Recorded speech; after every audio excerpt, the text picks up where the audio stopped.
কুঠি বাড়িতে প্রবেশ করলাম। আর এখানে প্রত্যেকটা টিকিট মূল্য হচ্ছে 30 টাকা। আর যারা স্টুডেন্ট ওদের জন্য ফ্রি, ওদের কোনো টিকিট নিতে হয় না। এটা হচ্ছে বাড়ির সামনের ভিউটা জাস্ট অসাধারণ, দেখতে অনেকটা সুন্দর লাগতেছে। আর এখন চলে আসছি পুকুর পাড়ের একটা বড় আম গাছ ছিল, আম গাছটা এখন নাই, মরে গেছে। এখানে নাকি কবি রবীন্দ্রনাথ ঠাকুর এখানে বসে থাকতেন। আর এটা হচ্ছে সেই পুকুর পাড় যেখানে বসে কবি রবীন্দ্রনাথ ঠাকুর শত শত কবিতা গান এগুলো লিখতেন।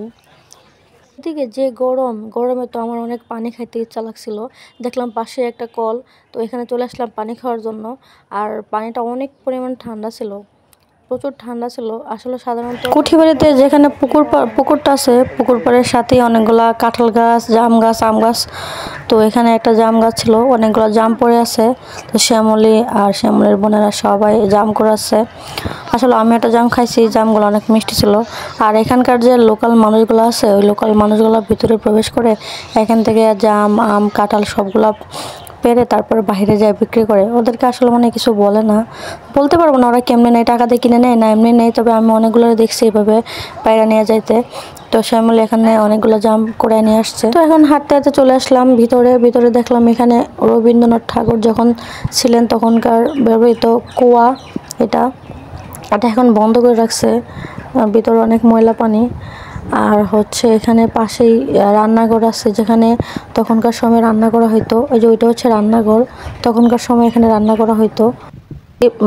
দোতলা থেকে ভিউটা একবার দেখেন, জাস্ট অসাধারণ ভিউটা।